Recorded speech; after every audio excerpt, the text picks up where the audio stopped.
It was the summer of 1940, and the world stood on the precipice of something far darker than anyone had anticipated. The Blitz had begun, an aerial onslaught of relentless bombing raids that pounded London and the heart of Britain night after night.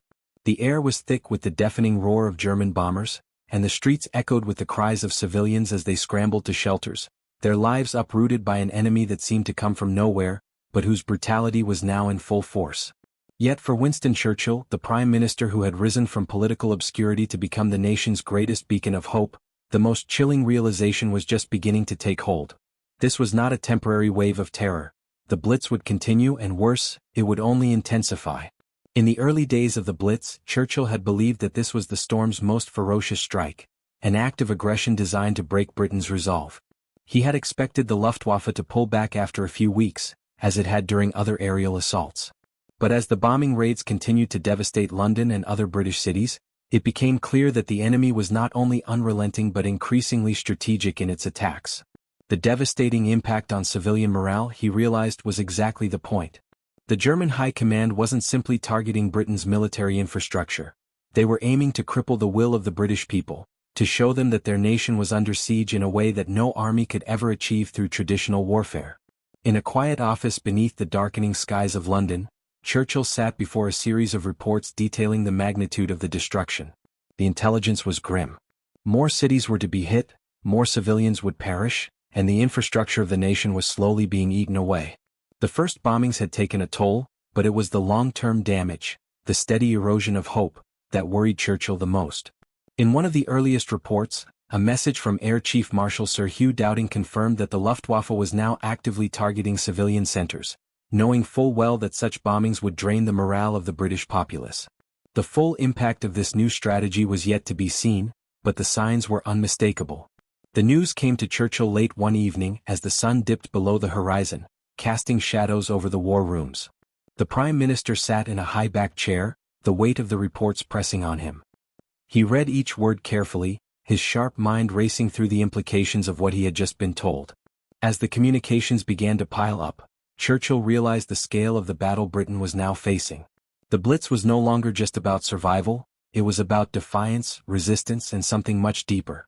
The Germans weren't just bombing cities, they were waging psychological warfare. The people of Britain had to be shown that they could not bend, that they would never give in to the overwhelming power of the Luftwaffe. As the reports grew increasingly urgent, Churchill was faced with an agonizing truth. Britain was being tested in ways it had never been before. The Nazi regime, with its cold efficiency, had designed a campaign to break not just Britain's defenses but its spirit. The very air the citizens breathed was filled with fear, the constant threat of death from above looming like a dark cloud. And yet, Churchill understood that this was the moment to rise, not just for him but for the people who had entrusted him with their future. Britain's survival would not come from surrendering to terror, but from standing firm against it.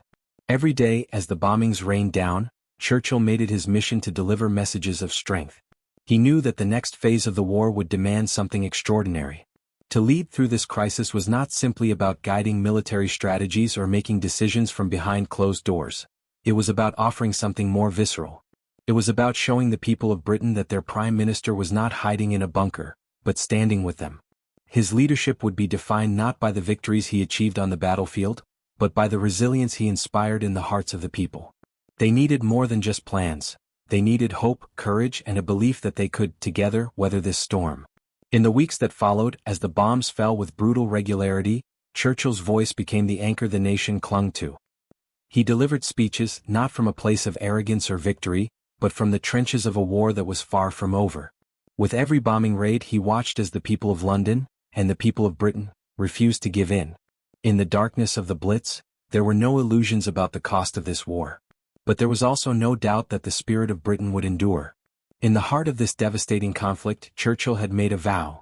No matter how long the Blitz lasted, no matter how many cities were razed to the ground, Britain would stand strong. And yet, as Churchill realized the full extent of the German strategy, a deeper weight pressed on his mind. This was only the beginning. The Blitz wasn't just a burst of violence. It was a methodical campaign, designed to break Britain's resolve one night at a time. Churchill knew this, and as the bombers continued to circle overhead, the Prime Minister made a promise to himself: Britain would not falter. The Blitz would be long, but it would not break them. What the Germans failed to understand was that the heart of Britain was unshakable. By the time the Blitz had settled into its rhythm of nightly raids, Churchill had already become more than just the leader of Britain. He had become its unflinching symbol of defiance. But this was not the picture the world had seen of him just a few short months earlier. In the corridors of Parliament, Churchill had long been relegated to the margins. To many he was a voice from the past, an outcast whose warnings about the growing danger in Europe had been dismissed as hysteria. The majority of politicians in the House of Commons had been fixated on the pursuit of peace at any cost. The so-called policy of appeasement, led by Neville Chamberlain, seemed the only reasonable path forward. After all, Hitler had promised that once he had regained Germany's lost territories, his ambitions would be satisfied. So many believed. They were wrong. Churchill, however, never wavered in his conviction. He had been warning about Hitler's ambitions for years, and even as the Luftwaffe bombed London and the shadows of war loomed large, he found himself standing almost alone. His voice, once drowned out by the clamor for diplomacy, had only grown stronger. He had always been a man who saw things before others, a visionary haunted by the knowledge of what could come if the world didn't wake up in time.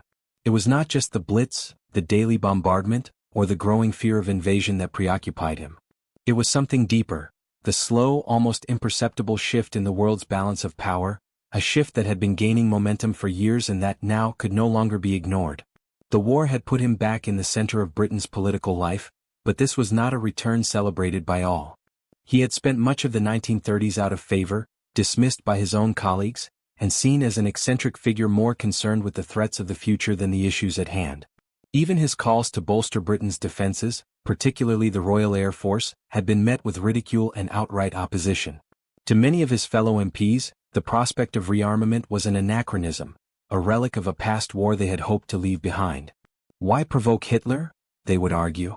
Why not try to talk with him? But Churchill's analysis of the situation was never clouded by the hope of negotiation or appeasement. He understood that appeasement was not a strategy but a surrender of will, a belief that by indulging a dictator one could delay the inevitable. He had read Mein Kampf, and where others saw an angry nationalist he saw the blueprint for conquest. Churchill's warnings fell on deaf ears in a time when many believed that diplomacy and concessions would secure peace.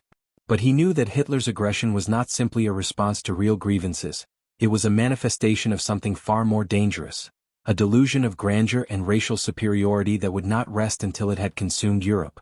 Churchill's arguments in Parliament had always been rooted in facts, not emotion, though his impassioned speeches often stirred the air like the sound of distant thunder. He spoke of the dangerous buildup of German military forces, the secret rearming of the Luftwaffe, and the resurgence of Nazi ideology that was permeating all of Europe. He had become, in many ways, the lone voice of reason, decrying the false sense of security that Britain had been lulled into. But this position had cost him dearly. His calls for rearmament were ignored, and he found himself increasingly isolated, even within his own party.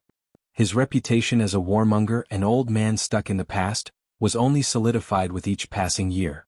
Even as Hitler continued to expand his influence, Britain's leaders hesitated, hoping against hope that diplomacy could change the course of events.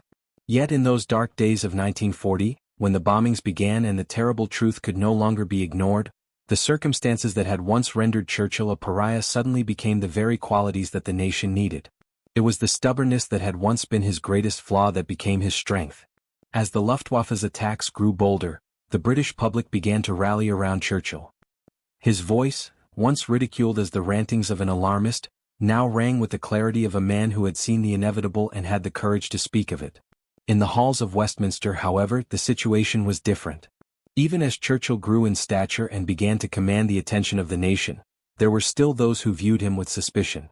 He was, after all, a man who had stood on the wrong side of history for years, a man who had tried to warn against the rise of Hitler when most had chosen to look away. His previous warnings, though prescient, had alienated the very establishment he was now expected to lead. He had burned too many bridges, made too many enemies. It was not just the political isolation that Churchill faced, it was the deep sense of abandonment that gnawed at him, even as he stood at the pinnacle of power. But the bombing of London and the relentless attacks on civilian targets shifted the political winds. Now Churchill was no longer just an outsider. His predictions had been validated. The warnings that had once seemed extreme were now regarded as prophetic.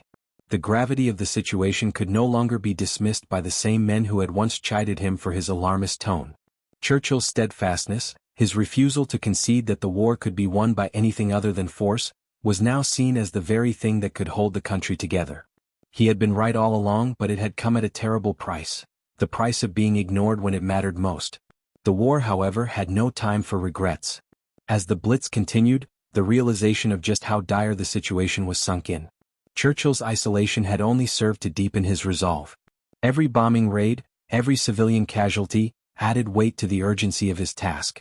For him, it was no longer about being proven right, it was about saving the nation from the very annihilation he had predicted.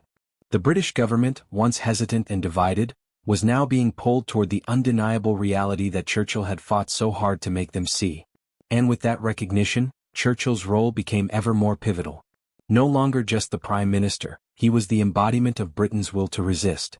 Even as the bombs fell, his words, once rejected as rhetoric, now felt like the lifeblood of the nation. Britain had finally turned to its greatest leader, but Churchill knew that the real battle had only just begun.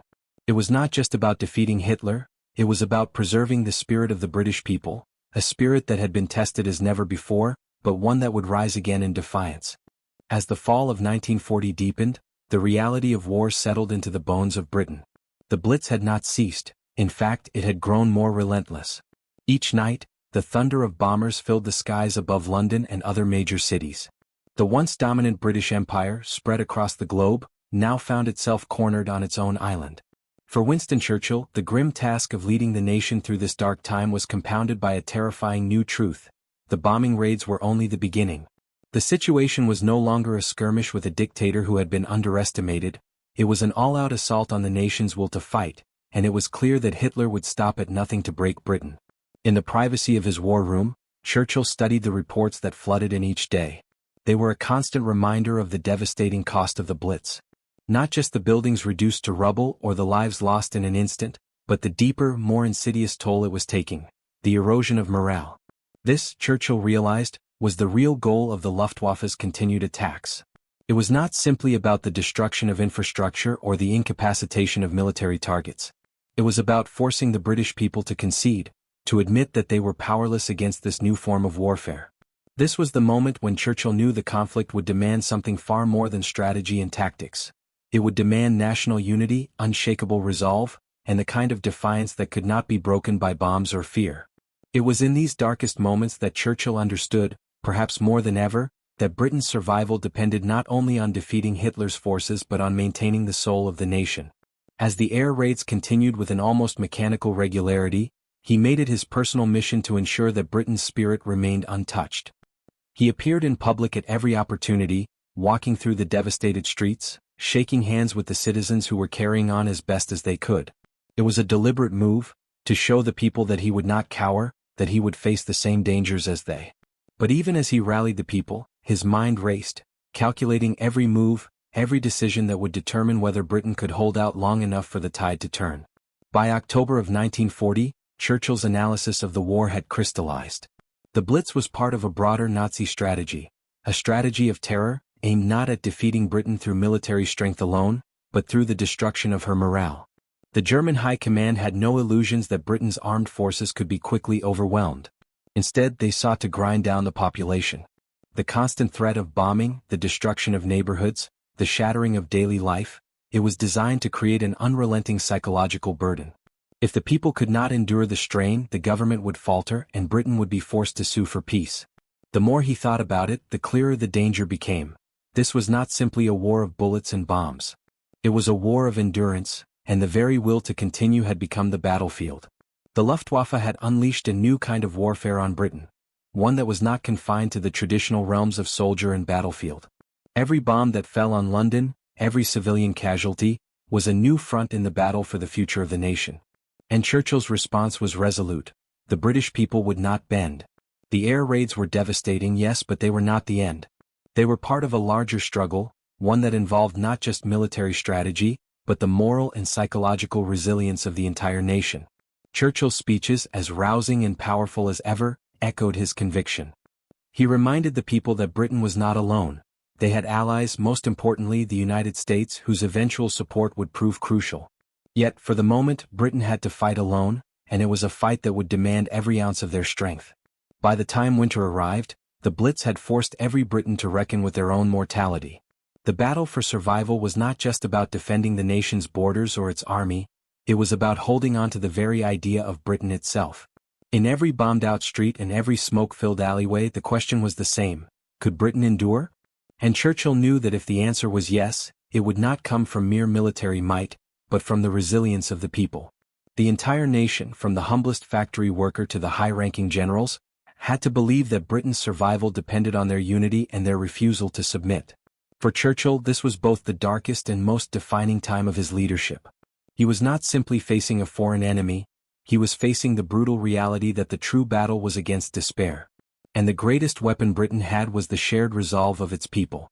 As the bombs fell, as the cities burned, Churchill never stopped speaking to the heart of the nation. He was their voice, their resolve, and their unyielding hope. It was in these moments that Churchill forged his place in history, not just as a wartime leader, but as the embodiment of Britain's indomitable spirit. In the midst of the constant bombardment, Churchill recognized a tragic truth: there was no quick end to the suffering. This would not be a short conflict, it would drag on for years. Britain had to endure the unimaginable. As the bombs continued to fall, Churchill's words took on a new meaning. They were no longer just an assurance of victory, they were a testament to survival. He knew that even as Germany's bombs rained down from the skies, Britain's resolve was the one thing Hitler could never destroy. If Britain stood firm in this moment, there was hope that the tide could turn, that the coming years would see not just survival, but the ultimate triumph over tyranny. Churchill's leadership during the Blitz, while defining, was also a lesson in patience and endurance. He understood that no victory could be won without sacrifice. Every bomb that hit London, every civilian casualty, was a reminder of the cost of war. But through it all, Churchill never wavered. He led a nation through its darkest hour, knowing that the struggle ahead was not just about military victories, but about holding fast to the fundamental values that defined Britain. This was the moment that would set the course for the entire war. Britain's survival was no longer about diplomacy, negotiation, or appeasement. It was about defiance, and the people of Britain would stand tall, no matter the cost. By 1937, Winston Churchill's voice had long been relegated to the political wilderness. His warnings about Adolf Hitler's ambitions, which had once been dismissed as alarmist, now seemed all the more prescient, yet he found himself more isolated than ever. The majority of Britain's leadership, including many within his own party, had embraced a policy of appeasement, the belief that by conceding to some of Hitler's demands, the worst could be avoided. Even as the Nazi regime rearmed in defiance of the Treaty of Versailles, Britain clung to the hope that war could be averted. For most, Churchill's insistence that Germany was a grave threat felt like a relic of the past, and his fiery speeches fell on deaf ears. He was increasingly seen not as a statesman, but as a prophet shouting into the void. While the world around him closed its ears, Churchill's own mind remained sharply attuned to the rising danger. He had studied Mein Kampf and understood what others refused to see, that Hitler's ambitions extended far beyond the borders of Germany. In his private moments, he wrestled with the tragic truth that Europe was sleepwalking into catastrophe. Britain had been lulled into a false sense of security, comforted by the idea that appeasing Hitler would somehow prevent the inevitable storm. But Churchill knew better. To him, the rising tide of Nazi militarism was not a matter of diplomacy, but a matter of survival. During these years of isolation, Churchill's only allies were those few within the military and intelligence circles who shared his growing concern. He was a man in the wilderness, and his warnings, though based on solid information, were largely ignored by a public exhausted from the horrors of the First World War. The idea of another conflict seemed unthinkable to a generation still reeling from the loss of millions of young men. The fear of war, which Churchill so desperately sought to avert, had become a stifling silence that choked any meaningful action. Even when he presented irrefutable evidence of Nazi rearmament, reports of new aircraft, weapons, and military plans, his calls for Britain to rearm fell on deaf ears. In Parliament, he was often the only one willing to speak candidly about the gathering storm. As he spoke of the rising power of Nazi Germany, the lack of preparedness in Britain, and the danger of underestimating Hitler's expansionist aims, he was met with mockery and derision. "You are frightening people unnecessarily," one MP scornfully told him. "Why make a fuss?" But Churchill did not back down. He knew the fate of Britain depended on its readiness, and he refused to sugarcoat the truth. The enemy was not simply on the march, it was already preparing for war, and Britain's appeasement policies were only fueling the fire. The distance between Churchill and his peers grew ever wider. Even as the world witnessed the remilitarization of the Rhineland in 1936, when Hitler's troops boldly marched into territory that had been demilitarized under the terms of the Treaty of Versailles, Churchill's warning fell on deaf ears. He was furious when Britain and France did nothing to stop the German troops from entering, despite the fact that it was a blatant violation of international law. He later wrote that the failure to act then was the equivalent of feeding the crocodile, hoping that if they appeased Hitler they could delay the inevitable. But in reality, each concession made Hitler stronger and emboldened him to continue his aggressive expansion across Europe. While Britain's political class debated appeasement, Churchill worked tirelessly to raise awareness of the growing threat. He traveled across the country, speaking to the public through speeches, articles, and broadcasts, sounding the alarm about the dangers of a world where Nazi ideology went unchecked. He began to realize that his real battle was not within Parliament, but with the collective unwillingness of Britain to confront the truth. He knew that the longer the country remained in denial, the harder it would be to rally the nation once the war began. But he never stopped. If anything, his resolve hardened as the weeks and months dragged on. His speeches, though often ridiculed, were a call to arms, a reminder of the responsibility Britain had to the world, and the future of civilization itself. In the quiet hours of the evening as he sat in his study at Chartwell, Churchill often reflected on the road ahead. He knew that the path he had chosen was one of loneliness. His predictions had been dismissed by many as paranoia, and his warnings had been ignored. Yet even in these moments of isolation he never faltered. Churchill understood that his role in history was not to be a populist leader or a man of consensus. His destiny was to be a lone voice of reason in a time of great folly, a role that required both courage and sacrifice. He was the man who had to warn the world even if no one was listening. Though Britain's leadership in public remained mired in complacency, Churchill's analysis of Nazi Germany's trajectory remained unshaken. He saw Hitler for what he was, a man driven not by a desire for national security, but by an insatiable thirst for power and conquest. In his mind, there was no question that Germany's ambitions would eventually extend beyond the borders of Europe. He understood that the very survival of democracy depended on stopping Hitler in his tracks. And yet, even with his warnings falling on deaf ears, Churchill never relented. If anything, the silence that surrounded him only served to sharpen his resolve. It was during this period of great personal solitude that Churchill found solace in his own convictions.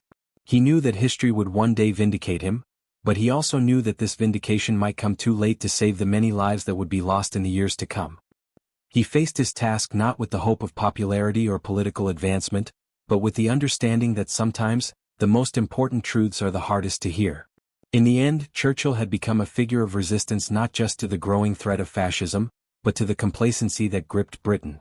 And as the dark clouds of war gathered on the horizon, he stood alone, resolute and undeterred. In March 1938, Hitler made his boldest move yet, the annexation of Austria in the infamous Anschluss. With military precision and brutal efficiency, German forces marched into the country, encountering little resistance, and were greeted by large crowds cheering the Nazi regime's arrival. For Winston Churchill, the moment was both a personal tragedy and a devastating confirmation of everything he had warned about for the last several years. He had watched as Europe's leaders, led by Britain's Prime Minister Neville Chamberlain, had continued to make concessions, under the misguided belief that appeasing Hitler would bring peace. The Anschluss was proof that these policies had failed, and that the world had underestimated the scale of Hitler's ambition. Churchill's reaction was immediate and resolute. He spoke with biting clarity in Parliament, condemning the Munich Agreement of 1938, which had allowed Hitler to annex Czechoslovakia's Sudetenland in exchange for promises of peace. Each conquest feeds the appetite for the next, Churchill warned, seeing the Nazi expansion not as a temporary measure but as the first of many steps toward the domination of Europe. Hitler, he understood, was not merely interested in rectifying the wrongs of the Treaty of Versailles. He was on a mission to establish a new order, one that would sweep aside the old European powers and replace them with an empire ruled by Nazi ideology. Churchill was clear-eyed about the situation, but he was also painfully aware that, at this point, Britain was still standing on the sidelines. When Chamberlain returned from Munich in September 1938, waving the famous piece of paper signed by Hitler, in which the Nazi leader promised that he had no further territorial ambitions in Europe, Britain erupted into a wave of euphoria.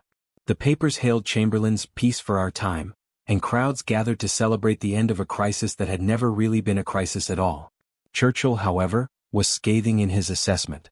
In Parliament he spoke with the full force of his condemnation, telling his fellow MPs, "You were given the choice between war and dishonor. You chose dishonor, and you will have war." His voice cut through the victory of the appeasement lobby like a cold wind, but the cheers of Chamberlain's supporters drowned him out. Britain had chosen peace, but at what cost? Churchill's words, as always, rang true in time. In March 1939, barely 6 months after Munich, Hitler violated the agreement by invading the rest of Czechoslovakia, gobbling up the entire nation with no regard for the promises he had made. The peace for our time was exposed as a lie, and once again Churchill stood vindicated, though he had no satisfaction in being proven right. The catastrophe he had warned of was now only a matter of time. The failure of appeasement had set the stage for the Second World War, and Europe now found itself on the brink of an all-out conflict, one that would consume the continent and plunge the world into chaos. But despite the mounting evidence that Hitler's designs for Europe were far more dangerous than anyone had imagined, Britain's political leadership remained divided. The fear of another war, especially after the horrors of the First World War, kept many in positions of power locked in a mindset of appeasement.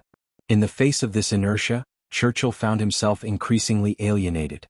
He was a man on the outside, constantly battling against the tide of complacency, but never relenting in his belief that Britain had to prepare for the inevitable. When the world finally listened. By the summer of 1939, the growing storm that Churchill had been warning about for years had become undeniable. The Nazi war machine had been built up to a terrifying degree. Hitler's rhetoric had grown more strident and more aggressive, and his intentions for Europe had been laid bare for all to see. The world, and especially Britain, could no longer afford to ignore the threat that was growing in their midst. Churchill had spent the last decade sounding the alarm, and now, with the world teetering on the brink of war, his voice was no longer the lonely echo it once was. As Germany massed troops on Poland's borders and began to make its intentions clear, the reality of the situation forced Britain's hand. In early September 1939, Germany invaded Poland, and the illusion of peace was shattered in an instant. Britain, bound by treaty obligations to defend Poland's sovereignty, declared war on Germany. Finally, after years of silence, after decades of trying to avoid the very conflict they could not escape, Britain was at war. Churchill, who had spent years warning the nation of the impending catastrophe, was at last proven right. But this victory was bittersweet.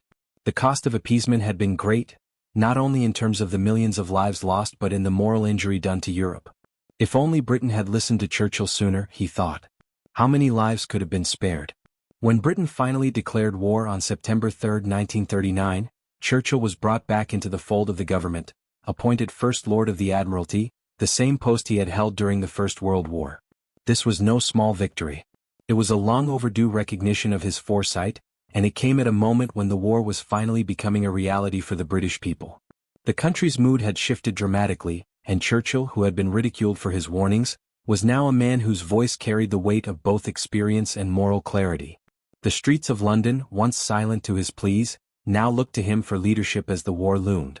Churchill's return to power was not just symbolic. It marked a dramatic shift in Britain's approach to the conflict. With war declared, he immediately set to work rebuilding Britain's military readiness, which had been woefully neglected under the years of appeasement. At the Admiralty, his influence was felt immediately. He was a man of action, not just words, and his first priority was to strengthen the Royal Navy and prepare for the inevitable clash with the German forces. But even as he worked to prepare Britain for the coming storm, he never lost sight of the moral fight that would define this war. To Churchill, this was not just a battle for survival, it was a battle for the very future of civilization. As the war consumed Europe, Churchill's return to power marked not just a political resurrection, but the return of a man who had always been a force of nature in British politics. His rise to prominence had been anything but easy, and his return to the seat of power was an acknowledgement of his unyielding dedication to truth and duty. Yet despite the vindication, Churchill carried a heavy burden. He knew that the cost of appeasement had been high, and that Britain now faced the grim reality of a prolonged and bloody war. For him, the fight was not just about military strategy, it was about holding the very soul of Britain together. In the early days of the war, Londoners lived under the constant threat of air raids. The city was bathed in the red glow of incendiary bombs that rained down nightly. Yet Churchill's presence became a symbol of defiance. When bombed-out neighborhoods were rebuilt, when families returned to their homes and continued their lives amid the wreckage, they found strength in their leader, who stood among them in their darkest hours. Churchill was no longer simply a politician. He had become the embodiment of Britain's determination to survive. As the Blitz continued, he traveled through the bombed streets, surveying the damage and offering words of encouragement. His steadfast resolve became the lifeline for a nation in crisis. Churchill's speeches, famous for their soaring rhetoric, took on new meaning. "We shall never surrender," he proclaimed in one of his most famous addresses. And it was this defiance, this refusal to bow before the might of Nazi Germany, that solidified Churchill's place in history. But it wasn't just the war he was fighting, it was the battle for morale, the challenge of keeping a nation from falling into despair. While the bombs fell, Churchill's unwavering determination became the glue that held Britain together. His leadership inspired not just a military response but a national movement of resilience and hope. The lesson of ignored warnings. As the war continued and Britain endured the full weight of Nazi aggression, Churchill could not help but reflect on the years when his warnings had gone unheard. The Blitz was a painful reminder of what could have been avoided: the bombings, the death, the terror that now gripped London and other cities. He often spoke privately of the price of ignoring the truth, of the lives lost because the world had been too slow to act. Yet, despite the mounting costs, Churchill never allowed himself to succumb to regret. In his mind, it was not the failure of others that defined the war, but his unwavering belief that the fight was not just for survival, but for the preservation of freedom itself. Every day as the bombs fell, Churchill's determination grew. He understood that the real cost of appeasement was not just the loss of territory or strategic advantage, but the loss of the moral high ground. It was this, above all, that defined the war. And it was Churchill's unyielding commitment to that moral cause that made him the leader Britain so desperately needed. As the country endured the hardships of war, he remained an unshakable figure of defiance, never once wavering in his belief that victory, though far from certain, was still within reach. It was this belief, more than anything else, that made him the right man at the right time. The warnings had been ignored, but Churchill was not a man to dwell on the past. Instead, he turned his gaze toward the future, and the fight that had only just begun. The lesson of ignored warnings. The early days of the Blitz were a cruel reminder of the price of ignored warnings. As the bombs fell on London and the hum of German planes filled the night sky, Churchill often found himself reflecting on the path that had led Britain here. For years, his voice had been drowned out, his warnings laughed off as paranoid and extreme. He had seen the danger, predicted the rise of a tyrant, and yet for too long Britain had refused to listen. The people had been lulled by the false hope of diplomacy and appeasement, a hope that had been shattered in the harsh light of the first air raids. In the solitude of the war rooms, Churchill sometimes allowed himself a moment of quiet reflection. He could not help but think of the millions of lives that had been lost or ruined because his calls to rearm and resist Hitler had been ignored. His foresight, though vindicated by events, came at a great cost.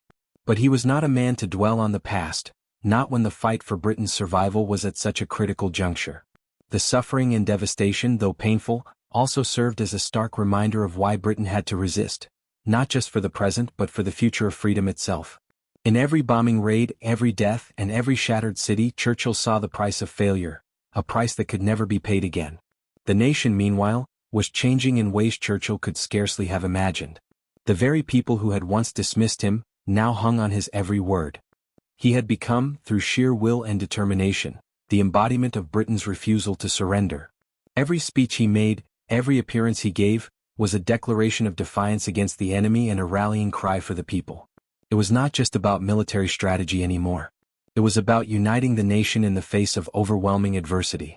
Still, Churchill understood the heavy burden he carried. It was not only the responsibility of leading Britain through the darkest period in its history, it was the weight of knowing that the world had ignored the lessons he had spent a decade trying to teach. And yet, as he stood among the wreckage of London, he also knew that his warnings had been right. He had seen the evil rising in Germany, and now it was upon them all. The battle, as painful as it was, had to be fought, and Churchill would lead the charge, not because he was glad to be proven right, but because he knew the stakes were too high to back down now. Churchill had often been called a prophet, a man who seemed to see the future when others were blind to it. In truth, he didn't possess any supernatural power, but rather an acute understanding of history. He had lived through the rise and fall of empires, the shifting tides of power, and the impact of unchecked ambition. His ability to predict the course of events was rooted in his deep knowledge of history and human nature. As Britain endured the hardships of the Blitz, Churchill's foresight became the anchor for a nation adrift in the chaos of war. His speeches, though filled with determination and hope, were also imbued with a grim realism. He knew that the road ahead would be long and difficult, that victory was not guaranteed. But even in the face of unimaginable destruction, he refused to yield. "We shall not flag or fail," he said, "we shall go on to the end." His words carried the weight of experience, the experience of a man who had seen the cost of inaction, and who understood that the fight was not just about survival, but about preserving the very principles that defined Britain. The more the war dragged on, the more Churchill became a symbol of unyielding courage. It was not just his words that inspired but his actions. He did not sit safely behind the walls of government offices. Instead, he visited the sites of bombings, spoke to the survivors, and walked through the streets of a London torn apart by war. His presence was a constant reminder that the battle was not over, that Britain's fight for survival was still ongoing. He became the living embodiment of defiance, refusing to back down even as the world around him crumbled. Despite the admiration he received, Churchill never lost sight of the ultimate goal: victory. He was not interested in glory or accolades. His focus was singular: to guide Britain through the war, to keep the flame of hope alive, and to ensure that the sacrifices made would not be in vain. Every day, as London burned and the Luftwaffe's bombs tore through the sky, Churchill held fast to the belief that Britain's spirit was unbreakable. The people might suffer, they might fall, but they would never surrender. For Churchill, the war was more than just a military struggle. It was a moral one. The values of freedom, democracy, and justice were at stake, and he understood that to win the war, Britain had to remain steadfast not just in arms, but in its principles. He saw, more clearly than anyone, that if Britain fell, it would not just be a military defeat. It would be a defeat for the very ideas that had shaped the modern world. The weight of vindication. As the war progressed and the tide began to turn in Britain's favor, Churchill's sense of vindication was tempered by a deep, unshakable sorrow. The years of isolation, the warnings no one had listened to, had come at a heavy cost. The Blitz, the destruction of London, the loss of life, it was all the price of inaction, and Churchill never stopped carrying that burden. Though the military victories came and the resistance held strong, he never celebrated his own foresight. Instead, he was haunted by the thought of what might have been. The realization that he had been right all along did not bring him joy. It only deepened the sorrow of seeing the war unfold in the way he had predicted. Each victory, each step toward ultimate defeat of Hitler, was laced with the bitter taste of lives lost, cities destroyed, and families torn apart. Churchill was not a man who would bask in the glory of being proven right. His victory, he knew, was not yet complete, and the true cost of the war would only be understood once the dust had settled. In his moments of solitude, Churchill would often reflect on the long road that had led him here, the years of struggle, of being dismissed, of fighting an invisible war against the complacency of his own country. The price of being right, he realized, had been far higher than he had ever anticipated. In his heart, he knew that the cost of war was not only measured in military terms but in the human toll that would be felt for generations to come. And yet, as Britain began to recover from the worst of the Blitz, Churchill also knew that the war was not just a test of military strength. It was a test of spirit, of will. The British people had endured because they had not given up, because they had listened to Churchill's unyielding conviction. His leadership had kept the nation together when it seemed that all hope was lost. It was not just his speeches or his strategic acumen that had carried Britain through the war, it was the unshakable belief in the righteousness of their cause, a belief that he had instilled in them through years of struggle and perseverance. The voice in the darkness. As German bombers continued their nightly raids, Churchill's voice became the steadying force that kept Britain's resolve intact. The city of London, half destroyed and exhausted, now looked to its prime minister not for words of victory, but for words of endurance. "We shall not surrender," he promised, and his words rang through the rubble, echoing in the hearts of the people who had been tested beyond measure. Yet, even as Churchill's leadership became synonymous with Britain's defiance, there were moments when he, too, was haunted by the enormity of the task at hand. The weight of the war, of the destruction, of the lives lost, was never far from his mind. In the quiet moments between speeches, he would often reflect on the cost of the struggle. "Never in the field of human conflict," he had famously said, "was so much owed by so many to so few." It was a sentiment he often repeated to himself in those lonely moments. The gratitude of the people was overwhelming, but the guilt of being right, of seeing the storm coming before anyone else, was something he could never quite shake. Despite the accolades and praise, Churchill knew that victory was not yet certain. Each raid, each bombing, each attack on the heart of Britain, was a reminder that the war was far from over. And yet, in the face of this unrelenting darkness, he continued to lead. He walked through the bombed streets, comforting the broken and the grieving. He spoke to the people as if they were his family, as if their survival depended not just on strategy or strength, but on the belief that they could endure. His voice was a beacon in the night, a promise that even in the most desperate moments, Britain would never surrender. Though his words were often drowned out by the sounds of war, Churchill's unwavering faith in the people never faltered. The war would not be won by military might alone, it would be won by the strength of the British spirit. And as long as Churchill was standing, as long as his voice could be heard above the wail of sirens, the people knew they had a chance. As German bombers continued their relentless assault on Britain, Winston Churchill's voice became the anchor of a nation in chaos. It was not just the constant threat of bombs or the horrific scenes of destruction that plagued London, it was the fear that the spirit of the people might break. But Churchill, ever defiant, would not let this happen. He understood that the true strength of a nation lay in its resolve, not just its military power. As London burned and the war dragged on, he spoke to the hearts of the British people, reminding them of their strength, their past, and the unyielding determination that had built their empire. Amid the blitz of bombs, when darkness seemed all-encompassing, Churchill stood as a lighthouse for the people of Britain. His speeches became the lifeline to which the public clung, drawing strength from the certainty in his words. "We will go on to the end," he assured them. And they believed him. The key to his success was his deep understanding of the human spirit. He knew that the power of words could inspire action, that in the face of terror, hope was the one thing that could sustain the British people through the darkness. Despite his presence in the war effort, Churchill was not immune to the emotional and physical toll the war exacted. The images of bombed-out cities, the lives lost, and the friends he had buried weighed heavily on him. But it was in those darkest hours, when the war's toll was at its highest, that Churchill's resolve shone brightest. His leadership was tested in ways no one had imagined. Each bombing raid, each destroyed city felt like a direct blow to the nation he loved, yet he continued to stand tall, urging the people to hold fast. His presence on the front lines, walking through bombed neighborhoods, shaking hands with civilians, offering words of comfort, was more than a symbolic gesture. It was a promise that no matter how much Britain suffered, it would never surrender.